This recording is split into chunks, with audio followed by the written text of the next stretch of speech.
बहुत बहुत स्वागत है आप सभी का आपके अपने YouTube channel Shukla study point में। मैं शिवम शुक्ला आप सभी दोस्तों का हार्दिक स्वागत करता हूं। BA BSc BCom second semester first aid and health यानी कि को करिकुलर जो कोर्स होता है उसकी बात की जाए तो उसमें आपके कैसे कैसे प्रश्न पूछे जाते हैं। और ख़ास करके मैं एक यूनिवर्सिटी का क्वेश्चन पेपर जो कि छूट गया था, मैंने सॉल्व नहीं करवाया था, शुरुआत के 33 प्रश्नों पर मैंने चर्चा करी थी। डॉक्टर राम मनोहर लोहिया अवध विश्वविद्यालय का पेपर जो था जिसमें जो गर्ल्स वाला हुआ था उसके बारे में। अच्छा, गर्ल्स और बॉयज़ इन दोनों का पेपर ऐसा नहीं कि जो गर्ल्स में आया डॉक्टर राम मनोहर लोहिया में वो दूसरे में बॉयज़ में नहीं आ सकता या बॉयज़ में वो नहीं आ सकता, सब आता है। मतलब ये गर्ल्स और बॉयज़ का कोई बटा हुआ नहीं है, किसी किसी यूनिवर्सिटीज़ में अलग अलग होता है ताकि जो है ज़्यादा संख्या हो जाती है। बीए बीएससी बीकॉम सभी लोग आ जाते हैं, इसीलिए थोड़ा सा और एक आध प्रश्न थोड़ा सा हो सकता है कि इधर उधर आ जाते हैं। जैसे कि जो है गर्ल्स वाले में एक आध प्रश्न गर्ल्स से रिलेटेड होते हैं, बॉयज़ वाले में कुछ बॉयज़ से रिलेटेड होते हैं जो कि उनके दैनिक जीवन में उपयोगी होते हैं, और गर्ल्स वाले में जो गर्ल्स के दैनिक जीवन में उपयोगी होते हैं। हालांकि इस पेपर में पूछे गए जो प्रश्न है जो कि मैं सॉल्व करवाऊंगा वो सभी के लिए महत्वपूर्ण होंगे। तो शुरुआत के मेरे प्यारे दोस्तों जो आपका लगभग 33 प्रश्न है उनको आप देख लीजिएगा, उसको मैंने हल करवा रखा है, तो आप लोग उन प्रश्नों को देख लीजिएगा, बहुत महत्वपूर्ण है। आपके ही चैनल पर मैंने सॉल्व करवा दिया है। और थंबनेल आपका होगा कुछ इस प्रकार से, आप लोगों ने यह थंबनेल देखा होगा, तो ये थंबनेल आप जिन जिन लोगों ने देखा है तो इस वीडियो के बाद वाली जो वीडियो होगी वो उसके बारे में हम चर्चा करने का प्रयास करेंगे, यानी 33 प्रश्न के बाद में 33 नंबर क्वेश्चन आपके समक्ष यहाँ पर आ चुका है। इसके बाद में हम जो है आगे बढ़ेंगे। देखिए प्रश्न आपकी स्क्रीन पर आ चुका है 34 नंबर, सभी लोग देखिएगा। प्रश्न आपकी स्क्रीन पर कौन सा आ चुका है बाबू? 34 नंबर प्रश्न आ चुका है कि बिच्छू का काटना है। बिच्छू का काटना क्या त्वचा में विषाक्तता होती है, यानी स्किन जो है टॉक्सिटी होती है, या इंजेक्शन विषाक्तता, या शारीरिक विषाक्तता, या प्रतिरोधी विषाक्तता? तो भाई मेरे हिसाब से बात की जाए जब बिच्छू काटता है तो त्वचा के साथ साथ शरीर भी कहीं ना कहीं पे इंजर्ड होता है, उसको भी कहीं ना कहीं टॉक्सिसिटी यानी कि विषाक्तता शरीर में हो सकती है। तो ऑप्शन नंबर इसका सी ज़्यादा बेटर रहेगा मेरे हिसाब से, फिजिकल वाला। ठीक है, सी ऑप्शन करेक्ट आंसर होगा। अगला प्रश्न आप देखिएगा, ये सब शायद मैंने बता रखा है क्या? अगला प्रश्न चलिए हालांकि देख ही लेते हैं। अगला प्रश्न आपकी स्क्रीन पर आ चुका है, एंटीवेनम किसकी सहायता से तैयार करते हैं? तो सांपों के जहर से, पेड़ पौधों के रस से, सांपों के रक्त से, रसायनों के रक्त से। यहाँ पर जो सांपों के कुछ जहर होते हैं, थोड़ा सा जहर लिया जाता है और घोड़े के खून में मिलाया जाता है, यानी कि एक इंजेक्शन में भर करके घोड़े को लगाया जाता है। उसके बाद में फिर वो कहीं ना कहीं पे एंटीबॉडी का निर्माण करता है, एंटीजन का निर्माण करता है, और उसी घोड़े के खून को निकाल करके हम जो है कहीं ना कहीं पे एंटीजन नामक जो एक प्रकार से दवा होती है उसको बनाते हैं, इंजेक्शन तैयार करते हैं, जो सांपों के कहीं ना कहीं पे जहर से लड़ने में मददगार सिद्ध होती है। तो इस प्रकार से एंटीवेनम जो होता है ये सांपों के जहर और घोड़ों के खून से बनाया जा सकता है। ओके, तो यहाँ पर ऑप्शन सी मतलब ए ज़्यादा बेटर रहेगा, क्योंकि जहर मिलाया जाता है, सांपों का रक्त नहीं मिलाया जाता है, ये बात ध्यान रखिएगा। या तो घोड़ों का रक्त, घोड़े का यानी खून, और सांपों के जहर को मिला दिया जाता है, सबकी सांपों के कुछ जहर को लेकर के घोड़े को लगा दिया जाता है, उसके बाद में फिर घोड़े का जो खून बनता है उसी खून से इसका इलाज होता है। 36 नंबर प्रश्न आपकी स्क्रीन पर आ चुका है, माँ से बच्चे में पोषक आहार पहुंचता है किससे? तो नाभि नाल द्वारा पहुंचता है। बिल्कुल ऑप्शन नंबर इसका ए करेक्ट आंसर होगा। देखिए थोड़ा सा दिखाई नहीं पड़ रहा है मेरे हिसाब से, थोड़ा सा कम दिखाई पड़ रहा होगा, लेकिन मैनेज कर लीजिएगा। बहुत ही इंपॉर्टेंट प्रश्न है। 37 नंबर प्रश्न है कि ब्रीच डिलीवरी में बच्चे का कौन सा अंग सबसे पहले बाहर आता है? तो ब्रीच डिलीवरी जब होती है यानी baby parts come out first in breach delivery, तो इसमें होता है आपका बोथ फीट, यानी जो दोनों पैर होते हैं वो सबसे पहले बच्चे के बाहर आते हैं इस यानी ब्रीच डिलीवरी में। ऑप्शन नंबर इसका ए करेक्ट आंसर होगा। अगला प्रश्न आप देखिएगा, 38 नंबर प्रश्न आपकी स्क्रीन पर आ चुका है कि वृक्क की छोटी इकाई है। वृक्क की छोटी इकाई यानी स्मॉलेस्ट यूनिट ऑफ किडनी, तो उसको हम क्या कहते हैं? नेफ्रॉन कहते हैं। ऑप्शन नंबर ए में दिया nephron is right answer. Next प्रश्न 39 नंबर आपसे पूछा गया था। 39 नंबर प्रश्न देखिएगा, पूछा गया था कि sex education provide knowledge about, यानी यौन शिक्षा द्वारा डैश डैश डैश का ज्ञान प्राप्त होता है। किसका ज्ञान प्राप्त होता है? सफल संभोग का, बिल्कुल सक्सेल जो है सक्सेसफुल इंटरकोर्स का, सक्सेसफुल जो है कंसेप्शंस का, और सक्सेसफुल डिलीवरी का, यानी सभी का, सफल गर्भाधान, सफल प्रसव, सफल संभोग, सभी का ज्ञान हमको यौन शिक्षा के द्वारा प्राप्त होता है। तो ऑप्शन नंबर डी में दिया है ऑल ऑफ द अबव, यानी कि D option is right answer, आपका डी करेक्ट आंसर होगा। अगला प्रश्न आपकी स्क्रीन पर आ चुका है, 40 नंबर प्रश्न देखिएगा, hydrocele is a disease of, यानी हाइड्रोसील बीमारी है, ये पुरुषों की एक बीमारी हाइड्रोसील ठीक है। ऑप्शन नंबर इसका बी करेक्ट आंसर होगा हाइड्रोसील। ये किसकी बीमारी है? पुरुषों की बीमारी है, तो ये बात ध्यान रखिएगा। तो ये प्रश्न में जो वीर बहादुर सिंह पूर्वांचल यूनिवर्सिटी का पेपर लगा हुआ है उसके लिए बेहद ही महत्वपूर्ण ये होंगे प्रश्न। ओके, तो आप सभी लोग इनको जरूर ट्राई करिएगा। और उसके बाद में मैं एक बात और आपको बता दूं कि अभी मेरा एक नया चैनल मैंने क्रिएट करा है साहित्य सार के नाम से, तो आप उसको सब्सक्राइब कर लीजिएगा। उस पर जो है मैं जो है स्वरचित कविताएं भी आपके समक्ष आएंगी, जो मैं खुद लिखूंगा वो रचनाएं। और इसके अलावा जो कुछ हिंदी साहित्य में या अन्य साहित्य में, खास करके हिंदी साहित्य में बात करूं, जो अच्छी अच्छी बातें हैं जिनको जानने से आपको गर्व महसूस होगा उनको बताने का प्रयास करूंगा। अच्छे अच्छे दोहे, अच्छे अच्छे जो नीति, अच्छे अच्छे विचार, अच्छी अच्छी चीज़ें उस पर डालने का प्रयास रहेगा। तो आप सभी लोग उस चैनल को जरूर सब्सक्राइब करेंगे। साहित्य सार नाम से जो है मैंने बना दिया चैनल, आप देख लीजिएगा। ओके, और इसके बाद में मैं जो है डिस्क्रिप्शन बॉक्स में लिंक भी प्रोवाइड कर दूंगा, आप वहाँ सब्सक्राइब कर लीजिएगा। और मैं आपको बता दूं कि आज ही एक वीडियो जो है आपके चैनल पर अवेलेबल हो चुकी है, आप लोगों ने देखा होगा उसको। वो जो है वीडियो होगी जिसमें मैंने खुद की एक रचना लिखी है, उसका नाम है होठों का जाम। तो होठों का जाम जो एक कविता है मैंने लिखी है, आज ही लिखी है और आज ही अपलोड कर दी मैंने। आप लोगों ने नहीं देखा तो देख लीजिएगा, वो कविता बड़ी धाकड़ है, उसको जरूर एक बार देखिएगा। बहुत ही मज़ेदार अंदाज में मैंने लिखा है, मज़ा आ जाएगा बिल्कुल सुन करके आपको। एकदम से सोच लीजिए कि आप सोचेंगे कि सर जी आप इतनी अच्छी अच्छी कविताएं लिख लेते हैं, फिर आप अभी तक क्यों नहीं लिख रहे थे। तो मैं आपके लिए अच्छी अच्छी कविताओं को देने का प्रयास करूंगा और मज़ा आएगा बिल्कुल उनको सुन करके, आपका सारा जो टेंशन है दूर हो जाएगा। चलिए अगला प्रश्न एक बार जरूर देख लीजिएगा। अगला प्रश्न आपकी स्क्रीन पर आ चुका है, देखिएगा 41 नंबर प्रश्न आपकी स्क्रीन पर आ चुका है। प्रश्न है कि लड़कों में सेकेंडरी लैंगिक लक्षणों के लिए जिम्मेदार होता है यानी hormone responsible for secondary sex characteristics in boys, बताएं हीमोजिन या फिर टेस्टोस्टेरोन। तो यही होता है ऑप्शन नंबर इसका बी, जो है जो टेस्टोस्टेरोन होता है वो जो होता है भाई, ये सेकेंडरी लैंगिक जन लक्षणों का कहीं पे जिम्मेदार होता है। ये टेस्टोस्टेरोन जो हार्मोन होता है, ऑप्शन नंबर इसका बी करेक्ट आंसर होगा। 42 नंबर प्रश्न आप देखिएगा। 42 नंबर प्रश्न है कि फीमेल सेक्स हार्मोनीज यानी लड़कियों में स्रावित होने वाला सेक्स हार्मोन कौन सा होता है? तो उसको हम एस्ट्रोजन के नाम से जानते हैं। कौन सा हार्मोन है? एस्ट्रोजन। ऑप्शन नंबर इसका सी करेक्ट आंसर होगा। जिन्होंने सी लगाया होगा उनका करेक्ट आंसर था। अगला प्रश्न आपकी स्क्रीन पर पूछा गया था। अगला प्रश्न क्या था कि मोनार्क जो है, देखिए अंग्रेजी में जो कुछ भी लिखा है और हिंदी में लिखिएगा कि लड़कियों में मासिक धर्म जो होता है वो प्रारंभ होता है तो लगभग 14 से 16 वर्ष की अवस्था से ही प्रारंभ हो जाता है। ऑप्शन नंबर इसका सी करेक्ट आंसर होगा। अगला प्रश्न आप सभी लोग देखिएगा, आपसे पूछा गया था 44 नंबर प्रश्न आपसे पूछा गया था कि सेक्सुअली ट्रांसमिटेड डिसीजेस यानी यौन रोग है क्या?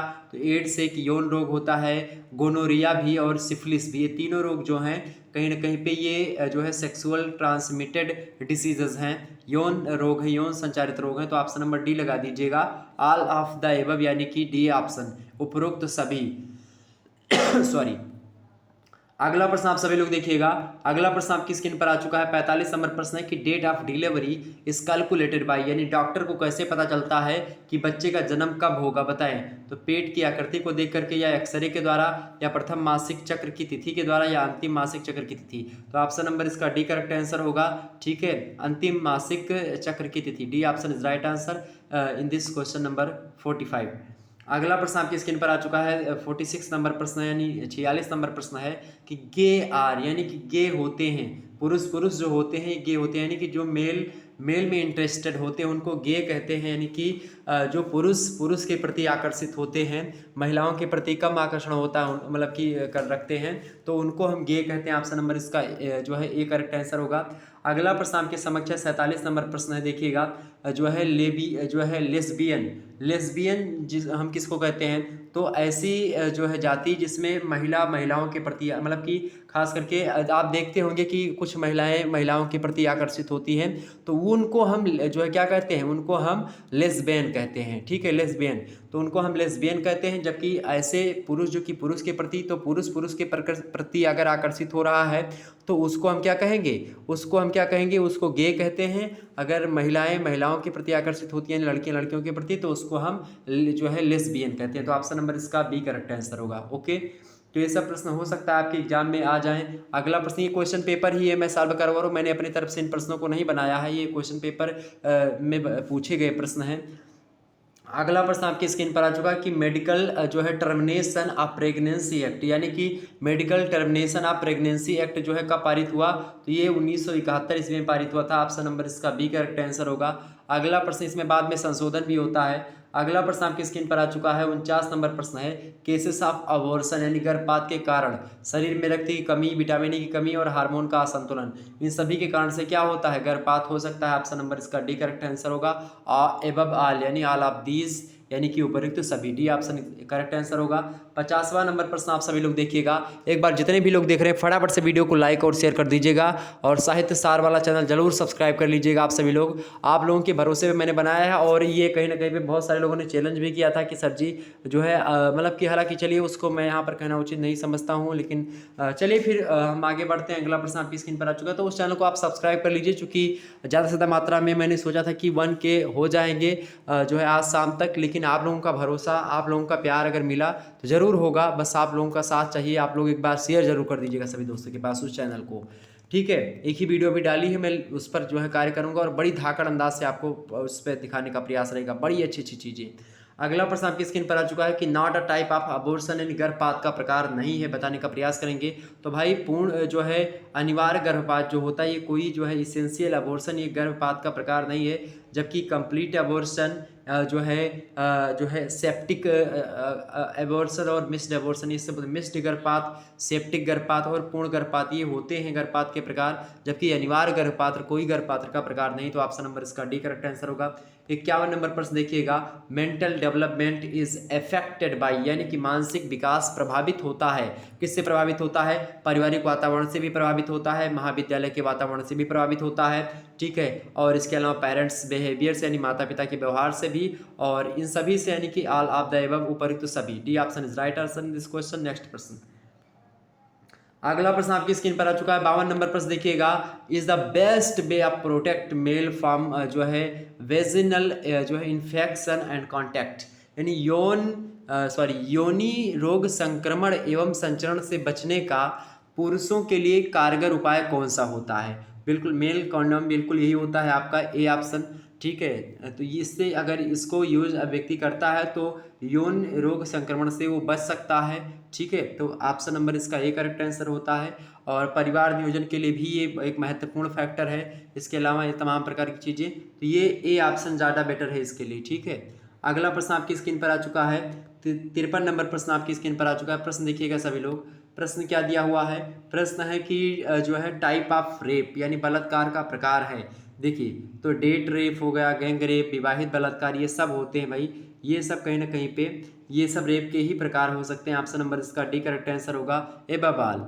अगला प्रश्न आप सभी लोग देखिएगा, 54 नंबर प्रश्न आपकी स्क्रीन पर आ चुका है कि crime of rape falls under section dash in Indian penal code यानी बलात्कार के अपराध के संबंध में भारतीय दंड संहिता में किन धाराओं को रखा गया। तो धारा 375 और 376 ये दोनों धाराएं बताती हैं बलात्कार से संबंधित अपराध के बारे में ही हैं।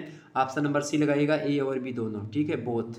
Section 376 then and section 375। अगला प्रश्न आपकी स्क्रीन पर आ चुका है, 55 नंबर प्रश्न देखिएगा सभी लोग, अवांछनीय यौन व्यवहार अथवा यौन प्रकृति वाले मौलिक या शारीरिक आचरण को क्या कहते हैं, बताएंगे। अनवेलकम सेक्सुअल बिहेवियर और सेक्स जो है वारंटेड फिजिकल और verbal contact is known as, बताएं उसको हम क्या कहेंगे, उसको हम बलात्कार यौन उत्पीड़न दोनों कह सकते हैं, ठीक है। ऑप्शन नंबर इसका सी करेक्ट आंसर होगा, ए और बी दोनों करेक्ट आंसर। 56 नंबर प्रश्न आप सभी लोग देखिएगा, आइडियल जो है कॉन्ट्रैक्ट जो है कॉन्ट्रैक्टिव जो है डिवाइसेस यानी आदर्श गर्भ निरोधक साधन कहलाता है। तो सुरक्षित हो जो, बिल्कुल वो कहलाएगा सेफ। इसके अलावा जो है सस्ता हो, इसके अलावा जो है कहीं ना कहीं विस्तृत रूप से स्वीकार्य हो, यानी कि डी, ये सभी क्वालिटीज़ होनी चाहिए आदर्श गर्भ निरोधक साधन की। ऑप्शन नंबर इसका डी करेक्ट आंसर होगा। अगला प्रश्न आपसे पूछा गया था कि परमानेंट जो है कंस्ट्रक्टिव जो है यानी कि अस्थायी गर्भ निरोधक जो साधन होता है वो क्या होता है, बताएं। तो ये इसमें जो होता है ट्यूब जो है जिसको कहते हैं, ऑप्शन नंबर इसका सी करेक्ट आंसर होगा, ट्यूबेक्टोमी। ट्यूबेक्टोमी जो होता है ये अस्थायी गर्भ निरोधक साधन होता है, एक बार करवा लिया उसके बाद में फिर दिक्कत नहीं होती है। अगला प्रश्न आपकी स्क्रीन पर आ चुका है, देखिएगा 58 नंबर प्रश्न। देखिए जिसने भी पेपर बनाया हो उसका ध्यान कहीं ना कहीं पे आप देखिएगा इन समस्त चीज़ों पर, जो कि कॉमन चीज़ें होती हैं जिनसे लोग खास करके बचने का प्रयास करते हैं, उसने इस पर फोकस किया ताकि जो है लोगों को पता चले और चीज़ें सरल हो सके, जनसंख्या वृद्धि जो हो रही है उसको रोका जा सके। इन तमाम पहलुओं पर ध्यान रखते हुए इस पेपर को उसने बनाया है। अगला प्रश्न आपकी स्क्रीन पर आ चुका है। गर्भ निरोधन की हार्मोनल डिवाइस है बताने का प्रयास करेंगे। कौन सी हार्मोनल डिवाइस है? 58 नंबर का करेक्ट आंसर क्या होगा? फटाफट से बताने का प्रयास करेंगे। बिल्कुल पिल्स। ऑप्शन नंबर इसका डी करेक्ट आंसर होगा। पिल्स माने गोलियां, ठीक है। तो ये एक प्रकार से हार्मोनल डिवाइस है। अगला प्रश्न आप देखिएगा। अगला प्रश्न आपकी स्क्रीन पर आ चुका है। 59 नंबर प्रश्न देखिएगा। 59 नंबर प्रश्न आपकी स्क्रीन पर आ चुका है। प्रश्न क्या है भाई? प्रश्न आ चुका है कि कैरेक्टरिस्टिक्स ऑफ मेंटली जो है डिस्टर्ब्ड पर्सन, यानी कि मानसिक रोगी की विशेषता है। खुश रहेगा हमेशा, चिंतित रहेगा या उदास रहेगा? तो भाई चिंतित भी रहेगा, उदास भी रहेगा, ठीक है। यानी कि बी एंड सी दोनों करेक्ट आंसर होगा। D option is right answer. मैंने बताया था जब भी बी और सी या फिर ए और बी आएगा तो वो सही होगा, या अधिकतर मैंने बताया था कि अगर ऑप्शन डी होगा तो वो सही होगा। इन दो चीज़ों को आप ध्यान रखिएगा। लगभग 90% प्रश्नों के उत्तर सही होते हैं ऐसे में। 60 नंबर प्रश्न आपकी स्क्रीन पर आ चुका है कि homosexual community is known as, यानी समलैंगिक समुदाय को किस शब्द से जाना जाता है? तो उसको हम ट्रांसजेंडर कहते हैं। ऑप्शन नंबर इसका ए करेक्ट आंसर होगा। अगला प्रश्न आपकी स्क्रीन पर आ चुका है।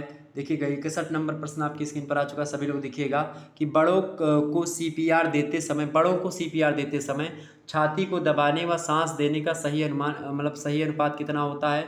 तो सीपीआर देते समय सबसे पहली बात, यहाँ पर मैंने इस प्रश्न को बार बार बताया और आपके एग्जाम में हमेशा से पूछा गया हर यूनिवर्सिटी में। 30 बार कंप्रेशन और 2 जो है कहीं ना कहीं पे आपको 2 बार सांस देना होता है। तो ऑप्शन नंबर डी लगा दी। 30 बार छाती को दबाना और 2 बार सांस देना। Option number D. अगला प्रश्न आपके समक्ष है। 62 नंबर प्रश्न है। व्हाट इज फेंट, यानी मूर्छा क्या है? बताइएगा। 62 नंबर का करेक्ट आंसर क्या होगा? मूर्छा क्या है भाई? सभी लोग बताइएगा। थोड़े समय के लिए अवचेतन हो जाना, यही मूर्छा होती है। A brief loss of conscience. Option number इसका सी करेक्ट आंसर होगा। अगला प्रश्न आप देखिएगा। 63 नंबर प्रश्न आपकी स्क्रीन पर आ चुका है। How should you open the airway of unconscious, मतलब कि अनकॉन्शियस जो है कैजुअलिटी? तो बताएं बेहोशी की दशा में आप श्वास मार्ग को कैसे खोलेंगे? सिर को झुकाकर ठोड़ी को ऊपर उठाएंगे। बिल्कुल ये कर सकते हैं, ठीक है। अगला प्रश्न आपकी स्क्रीन पर आ चुका है। 64 नंबर प्रश्न देखिएगा। How long would you check to जो है see if an unconscious casualty is breathing, यानी कि बेहोश व्यक्ति की सांस कितने समय के लिए चेक करना चाहिए? कितने समय के लिए? तो लगभग 20 सेकंड जो है चेक करेंगे, ज़्यादा बेटर रहता है। ऑप्शन नंबर इसका बी करेक्ट आंसर होगा। अगला प्रश्न आपकी स्क्रीन पर आ चुका है। 65 नंबर प्रश्न है कि जलने की विभिन्न गहराई के आधार पर जलने के 3 वर्गों के नाम लिखिए। What name are given to 3 different depth of burns? तो first degree, second degree and third degree burn, ये जो है बर्न के प्रकार है, मैंने बताया भी था। अगला प्रश्न आप देखिएगा। 66 नंबर प्रश्न आपकी स्क्रीन पर आ चुका है। प्रश्न क्या है भाई? प्रश्न है कि which medical condition will develop from जो है सेवर ब्लड लॉस? बताएं। अत्यधिक रक्तस्राव से क्या हो जाएगा? तो आघात हो सकता है, शॉक लग सकता है। ऑप्शन नंबर इसका ए करेक्ट आंसर होगा।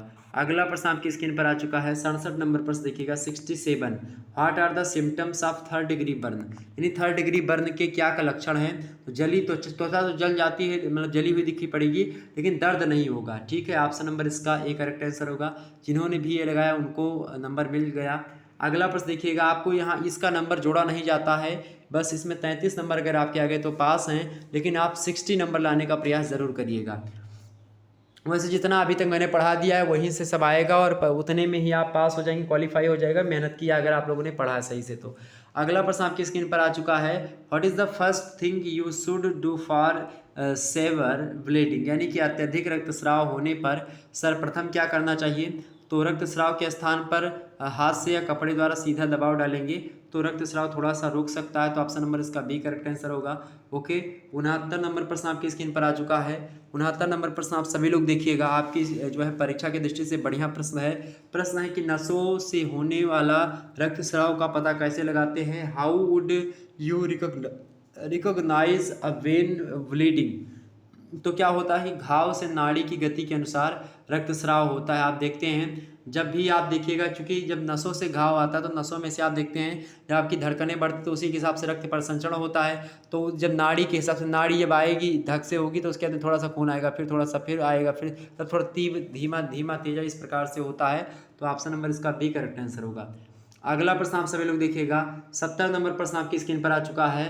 What can cases blood circulation stop, यानी रक्त परिसंचरण रुक सकता है, बताएं। दिल का दौरा पड़ने पर रक्त परिसंचरण तंत्र रुक सकता है, बिल्कुल रुक सकता है, इसमें कोई दो राय नहीं। ऑप्शन नंबर इसका यही करेक्ट। हार्ट अटैक आने पर आप देखते हैं रक्त परिसंचरण रुक जाता है, ऑप्शन नंबर इसका ये करेक्ट आंसर होगा। 71 नंबर प्रश्न आपकी स्क्रीन पर आ चुका है। What are the symptoms of hypothermia, अल्प तप्तता के क्या लक्षण है भाई। अल्प तप्तता के लक्षण की ठंडा, थका हुआ, कांपना, असामान्य हरकतें करना, ये है या फिर और बताएं। ठंडा शरीर, पसीना आना, गर्म और पसीना आना। अल्प तप्तता के लक्षण क्या होते हैं, अल्प तप्तता। 71 नंबर का करेक्ट आंसर क्या होगा, बिल्कुल सी ऑप्शन, ठीक है। 72 नंबर प्रश्न आपकी स्क्रीन पर आ चुका है, सभी लोग देखिएगा। प्रश्न है कि how do you check for breathing, यानी सांसों का निरीक्षण कैसे करते हैं। देखकर, सुनकर और छूकर, तीनों से। Look, listen and feel, option number इसका डी करेक्ट आंसर होगा। 73 नंबर प्रश्न आपकी स्क्रीन पर दिया हुआ है कि what is the treatment of second degree Burns, यानी सेकंड डिग्री जलने का सबसे अच्छा इलाज है, बताएं। तो एलोवेरा का लोशन जले पर लगाना चाहिए, बिल्कुल। 73 का करेक्ट आंसर क्या होगा, ऑप्शन नंबर ए सबसे बेटर ऑप्शन है कि put aloe vera lotion on it, okay, ये ऑप्शन इज करेक्ट आंसर। अगला प्रश्न देखिएगा 74 नंबर प्रश्न आपकी स्क्रीन पर आ चुका है कि list what fast stand for, यानी कि फास्ट का क्या मतलब होता है, फास्ट का फुल फॉर्म क्या होता है। तो 74 का करेक्ट आंसर भी आपका यही है, यानी एफ मतलब होता है फेस, ए मतलब होता है आर्म्स, एस मतलब होता है स्पीच और टी मतलब होता है समय यानी टाइम। तो ऑप्शन नंबर इसका ए करेक्ट आंसर होगा, face, AIIMS, speech and time, okay, A option is right answer. Next प्रश्न आपकी स्क्रीन पर आ चुका है, 75 नंबर प्रश्न आपकी स्क्रीन पर आ चुका है। What does ABC stand for, यानी ABC किसका प्रतीक है, बताएं। ABC किसका प्रतीक है भाई, फटाफट से बताने का प्रयास करेंगे। ABC किसका प्रतीक है बाबू, बताएंगे सभी लोग। ABC किसका प्रतीक है,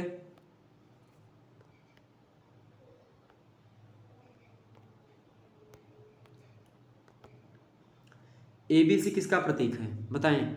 ABC का फुल फॉर्म क्या है, इनमें से ए है, बी है, सी है या डी है। 75 का करेक्ट आंसर क्या होगा, बिल्कुल airways, breathing and circulation, B option is right answer, okay, यही करेक्ट आंसर होगा। ए माने होता है ईयरवेज, बी माने है ब्रीथिंग और सी माने है सर्कुलेशन, ठीक है। अगला प्रश्न आपकी स्क्रीन पर आ चुका है, सभी लोग देखने का प्रयास करेंगे, देखिएगा सभी लोग। अगला प्रश्न आपकी स्क्रीन पर आ चुका है, 76 नंबर प्रश्न है। व्हाट इज जो है स्काल्ड, यानी झुलसना क्या है। तो तरल से या गैस से अगर आप जल जाते हैं तो उसी को हम क्या कहते हैं, आप बर्न बाई लिक्विड और गैस, जब भी आप तरल या गैस से जल जाएंगे तो उसी को हम झुलसना कहते हैं। ऑप्शन नंबर इसका ए करेक्ट आंसर होगा। अगला प्रश्न 77 नंबर प्रश्न क्या दिया हुआ है, 77 नंबर प्रश्न देखिएगा आपकी स्क्रीन पर आ चुका है। Which one is not involve in mental illness, यानी मानसिक बीमारी में कोई संबंध नहीं है, मानसिक बीमारी से कोई संबंध नहीं, किसका इनमें से, बताएं। 77 का करेक्ट आंसर क्या होगा, देखिए भाई वात ज्वर से भी संबंध हो सकता है और वही मेरे हिसाब से तो यही होना चाहिए, क्योंकि अनुवांशिकता का भी प्रभाव पड़ता है, या नहीं होगा तो अनुवांशिकता मानसिक बीमारी पे, वैसे अनुवांशिकता का प्रभाव भी पड़ता है, बाल्यावस्था के अनुभव का भी प्रभाव पड़ सकता है, मस्तिष्क के परिवर्तनों का भी प्रभाव पड़ सकता है। तो इन्हीं दोनों में से ए या तो डी होगा, जो भी होगा आप देख लीजिएगा एक बार, वैसे मेरे हिसाब से आपका डी या फिर ए में से कोई एक होना चाहिए। 78 नंबर प्रश्न आपकी स्क्रीन पर आ चुका है। A child would develop mental illness in, मतलब if one does not get, एक बच्चा डांट के अभाव में मानसिक रोगी हो सकता है, प्रेम के अभाव में बिल्कुल हो सकता है, प्रोत्साहन के अभाव में वो भी मानसिक रोगी हो सकता है, निर्देशन और अनुशासन नहीं मिलता तो भी हो सकता है। ऑप्शन नंबर इसका डी करेक्ट आंसर होगा, ऑल ऑफ द अबव। अगला प्रश्न देखिएगा, 79 नंबर प्रश्न आपकी स्क्रीन पर आ चुका है। प्रश्न क्या दिया हुआ है बाबू, प्रश्न है कि which is not mental disorder, यानी मानसिक विकार नहीं है। तो गठिया रोग होता है कि मानसिक विकार नहीं है, ऑप्शन नंबर इसका ए लगा दीजिएगा। बाकी एपिलेप्सी, न्यूरोसिस और साइकोसिस ये सब मानसिक विकार हैं, ओके। अगला प्रश्न देखिएगा, 80 नंबर प्रश्न आपकी स्क्रीन पर आ चुका है। मानसिक रोग है, बताएं। टिटनेस क्या एक मानसिक रोग है, नहीं है। न्यूरोसिस बिल्कुल ये एक मानसिक रोग हो सकता है, मतलब है, ऑप्शन नंबर इसका बी करेक्ट आंसर होगा। अगला प्रश्न 81 नंबर प्रश्न है, अ मेंटली हेल्थ इंडिविजुअल है, यानी मानसिक रूप से अस्वस्थ है, मानसिक रूप से स्वस्थ है। 81 का करेक्ट आंसर क्या होगा? बिल्कुल जो है आत्मनिर्भर व्यक्तित्व जो होता है वो, समाज में सुखकर स्थान जिसका है वो, उद्देश्यपूर्ण जीवन जिसका है वो, ये मानसिक रूप से स्वस्थ होते हैं। ऑप्शन नंबर इसका डी करेक्ट आंसर होगा। ओके, अगला प्रश्न, अगला प्रश्न आप सभी लोग देखिएगा। अगला प्रश्न आपकी स्क्रीन पर आ चुका है। 82 नंबर प्रश्न दिया हुआ है, कांपना, अवसाद, डर और भय के क्या लक्षण हैं? बताइए किस रोग में होता है? ये 82 का करेक्ट आंसर क्या होगा? मेरे हिसाब से ए होना चाहिए। कहीं कहीं पर आपको और भी चीज़ें मिल सकती हैं, जैसे अल्जाइमर वगैरह, लेकिन ए ज़्यादा बेटर है मिर्गी। ठीक है, अगला प्रश्न आप देखिएगा। 83 नंबर प्रश्न आपकी स्क्रीन पर आ चुका है। ईसीटीज यानी ईसीटी है, बताइए ईसीटी का फुल फॉर्म क्या है? इलेक्ट्रा, यही वाला है, इलेक्ट्रा कन्वोलिस यानी कि विद्युत क्षेपिक विधि। ऑप्शन नंबर इसका ए करेक्ट आंसर होगा। अगला प्रश्न आप देखिएगा। 84 नंबर प्रश्न आपकी स्क्रीन पर आ चुका है। केंद्र सरकार ने मानसिक स्वास्थ्य काउंसिल हेतु डैश की शुरुआत की, यानी कि central government started for mental health counselling. बताएं तो किरण की शुरुआत करिए। ऑप्शन नंबर इसका बी, किरण। ऑप्शन नंबर इसका क्या होगा? बी करेक्ट आंसर होगा। तो 84 का बी नंबर करेक्ट आंसर होगा, 84 का बी करेक्ट आंसर। अगला प्रश्न देखिएगा। 85 नंबर प्रश्न, प्रश्न दिया हुआ है आपकी स्क्रीन पर, देखेंगे जो है जो है मेंटल हेल्थ डे यानी विश्व मानसिक स्वास्थ्य दिवस मैंने बताया था कब मनाया जाता है। 85 का करेक्ट आंसर क्या होगा? बी ऑप्शन, 10 अक्टूबर को। बी ऑप्शन करेक्ट आंसर होगा आपका। जिसका भी पेपर है उसका बहुत अच्छा गया होगा पेपर, लगभग उसने अधिकतर प्रश्नों को सही ही किया है। देखिए टिक लगा हुआ है उसमें भी। 86 नंबर प्रश्न आपकी स्क्रीन पर आ चुका है। Action plan related with mental health first AID at a glens, यानी मानसिक चिकित्सा उपचार त्वरित सुझाव से संबंधित कार्य योजना है। बताएं तो ये क्या है? एलिघी, यानी कि ऑप्शन नंबर इसका ए करेक्ट आंसर होगा। A option is right answer in this question. Next पर देखिएगा। 87 नंबर प्रश्न आपकी स्क्रीन पर आ चुका है।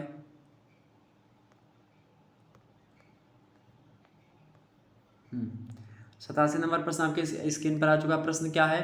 साइकोसिस के लक्षण है, बताएं। 87 का करेक्ट आंसर क्या होगा? साइकोसिस वास्तविकता से दूर हो जाना, तनाव पर लंबी प्रतिक्रिया, चिंता, डर, ये सभी चीज़ें होती हैं। ऑप्शन नंबर डी लगा दीजिएगा, ऑल ऑफ द अबव। अगला प्रश्न आप देखिएगा। 88 नंबर प्रश्न आपकी स्क्रीन पर आ चुका है। न्यूरोसिस के लक्षण क्या है? देखिए न्यूरोसिस के लक्षण क्या होते हैं भाई? 88 का करेक्ट आंसर क्या होगा? बिल्कुल न्यूरोसिस का लक्षण होता है क्या? 88 का करेक्ट आंसर क्या होगा? ऑप्शन नंबर डी, दौरा होता है जो दिल का, और ऐंठन जो होती है मांसपेशियों में, ये सब हो सकती है। ऑप्शन नंबर इसका डी करेक्ट आंसर होगा। अगला प्रश्न आप सभी लोग देखिएगा। 89 नंबर प्रश्न आ चुका है। ये सारे के सारे प्रश्न आपकी परीक्षा की दृष्टि से बेहद ही महत्वपूर्ण है, और ये बाकी लगभग जो है 20 वीडियो आपकी जो है प्ले लिस्ट में मिल जाएगी फर्स्ट एड एंड हेल्थ की। आप सभी लोग देखने का प्रयास करेंगे, और लगभग 4-5 विश्वविद्यालय के क्वेश्चन पेपर को भी मैंने सॉल्व करवाया, उनको भी देख लीजिएगा, और ये सॉल्व भी करवा रहे हैं। अगला प्रश्न क्या है? प्रश्न है कि मिर्गी के रोगी में डैश डैश डैश होता है, यानी कि क्या होता है? तो मिर्गी के रोगी में क्या होता है भाई? करेक्ट आंसर क्या होगा? दुख और सुख, डर का साहस होता है। बिल्कुल, ये देखिए तो नहीं होता। दौरा, ऐंठन, होश खोना, ये दोनों होती हैं। B and C correct answer होगा। ठीक है, बोथ। अगला प्रश्न आप देखिएगा। 90 नंबर प्रश्न आपकी स्क्रीन पर आ चुका है। भारत में मानसिक रोगों से पीड़ित जनसंख्या का परसेंटेज कितना है? Percentage of population suffering from mental disorder in India, तो 7.5% is right answer. Option number इसका बी करेक्ट आंसर होगा। अगला प्रश्न है 91 नंबर प्रश्न आपकी स्क्रीन पर आ चुका है। डोपामाइन जो है secretion is reduced in case of, यानी डोपामिन का स्रावण कम हो जाता है। बताएं किस स्थिति में? डोपामिन का स्रावण जो होता है कम हो जाता है, किस स्थिति में भाई? 91 का करेक्ट आंसर क्या होगा? बिल्कुल मिर्गी में भी, पार्किंसंस रोग में भी, और इसके अलावा सिजोफ्रेनिया में भी। ऑप्शन नंबर इसका डी करेक्ट आंसर होगा, सभी रोगों में भी। ओके, 91 का करेक्ट आंसर क्या होगा? D option. 92 नंबर प्रश्न देखिएगा। प्रश्न आ चुका है। प्रश्न है कि प्रशांतक दवा श्रेणी तथा सामक औषध दवा श्रेणी का प्रयोग किसके उपचार में किया जाता है? तो इन दवाओं का प्रयोग किसके उपचार में हम करते हैं भाई? इन दवाओं का प्रयोग हम व्यग्रता यानी कि एंजाइटी में करते हैं। ऑप्शन नंबर इसका डी करेक्ट आंसर होगा। अगला प्रश्न 93 नंबर देखिएगा। प्रश्न आपकी स्क्रीन पर ही है। प्रश्न है कि विश्व स्वास्थ्य संगठन यानी headquarter of world health organisation is located of, तो जेनेवा, ये कहीं ना कहीं पे आप देखिएगा कहाँ पर है? जेनेवा। जेनेवा जो है स्विट्जरलैंड की राजधानी है, तो वहीं पर जो है विश्व स्वास्थ्य संगठन का मुख्यालय है। ऑप्शन नंबर इसका बी करेक्ट आंसर होगा। अगला प्रश्न देखिएगा। 94 नंबर प्रश्न आपकी स्क्रीन पर आ चुका है। 40 वर्ष से अधिक उम्र के व्यक्तियों में पाया जाने वाला रोग जिसमें CNS, ठीक है। CNS का नियंत्रण कम हो जाता है, याददाश्त कम हो जाती है तथा हाथ कांपते हैं। तो इस प्रकार के रोग को हम क्या कहते हैं? माइग्रेन यानी कि अधकपारी जिसको कहते हैं। ऑप्शन नंबर इसका डी करेक्ट है, सी करेक्ट आंसर होगा। 95 नंबर प्रश्न आप देखिएगा, what is the most effective step of reduce the population growth rate? जनसंख्या वृद्धि रोकने का सबसे प्रभावी तरीका है, बताएं। जनसंख्या वृद्धि को रोकने का सबसे अच्छा तरीका यही है कि गर्भ निरोधक साधनों का प्रयोग किया जाए। ठीक है, यूज जो है कॉन्ट्रैक्टिव मेथड। ऑप्शन नंबर इसका डी करेक्ट आंसर होगा। अगला प्रश्न देखिएगा, 96 नंबर प्रश्न आपकी स्क्रीन पर आ चुका है। कंडोम जो होता है वो बना होता है, what are the condoms made of? तो इसके बना होता है जो है थिन रबर और जो है लेटेक्स जो है से, यानी कि पतले रबड़ या लैक्टेस के खोल का बना हुआ होता है ये। ऑप्शन नंबर इसका ए करेक्ट आंसर होगा। अगला प्रश्न आपकी स्क्रीन पर आ चुका है, 97 नंबर प्रश्न है, व्हाट पार्ट ऑफ मेल जो है genitalia is covered by a condom? यानी कंडोम से पुरुष प्रजनन तंत्र के किस भाग को ढकते हैं? तो सीसन ढका जाता है, यानी पेनिस को ढका जाता है।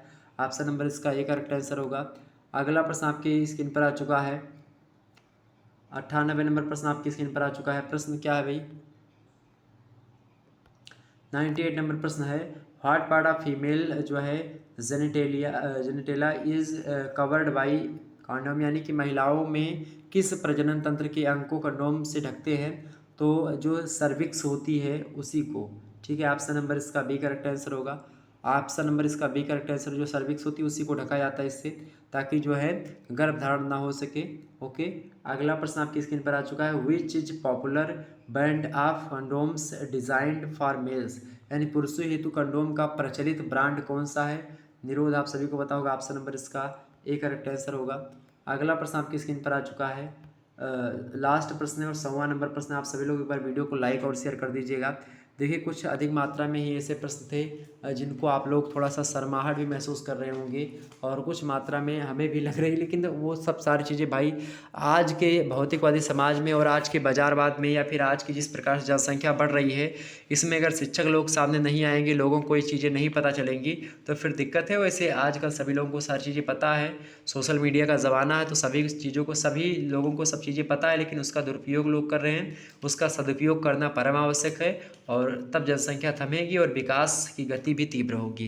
तो फुल फॉर्म आप देखिएगा, STD स्टैंड फॉर, यानी STD प्रतीकत्व तो करता है, किसका करता है, किसका फुल फॉर्म है भाई? तो समूह का करेक्ट आंसर क्या होगा? बिल्कुल C option is right answer, sexually transmitted diseases. Okay, ये STD का फुल फॉर्म होता है, C option is right answer. इस प्रकार से 100 प्रश्नों को आप लोगों ने किया। आप जो है इस वीडियो को भी देख लीजिएगा, शुरुआत के 33 प्रश्नों के उत्तर इसमें आपको दिखाए गए हैं। ओके, चलिए फिर इसी प्रकार से मिलते हैं हम नेक्स्ट वीडियो में किसी। तब तक के लिए जय हिंद जय भारत। आप सभी का बहुत बहुत धन्यवाद। हमारे से जुड़ने के लिए इसी प्रकार से अपना प्यार बनाए रखिएगा। ओके, और भी जिसका भी चाहिए आपको बताने का प्रयास करेंगे। लगभग सभी पेपर्स को मैंने अधिकतर यूनिवर्सिटीज़ के सॉल्व करवाने का प्रयास किया है। एक का थोड़ा सा बचा हुआ, मैं उसको भी सॉल्व करवा दूंगा। 50-55 क्वेश्चन तक सॉल्व करवा दिया था अभी, और तो उतना ही बचा हुआ उसको भी मैं सॉल्व करवा दूंगा। बाकी बॉयज़ वाला भी मैंने सॉल्व करवा दिया, रामायणों का, उसको भी देख लीजिएगा। वीर बहादुर सिंह पूर्वांचल का एकदम सेम प्रश्न आने वाले हैं, तो आप सभी लोग खुल करके इस वीडियो को शेयर करेंगे। और साहित्य सार जो चैनल है उसको सब्सक्राइब कर लीजिएगा, उस पर विस्तार से हर चीज़ों को बताने का प्रयास रहेगा। तो आप सभी लोग साहित्य से संबंधित चीज़ों के बारे में जानने के लिए साहित्य सार चैनल जो कि मैंने खुद बनाया है उसको सब्सक्राइब अवश्य कर दीजिएगा। और उस चैनल को लाइक, मतलब वीडियो को लाइक करेंगे, कमेंट करिएगा कि हाँ सर मैंने जो है एक प्रकार से मैं आ चुका हूँ, ताकि मुझे पता चले कि किसने किसने सब्सक्राइब किया है। Okay, thank you so much, I love you.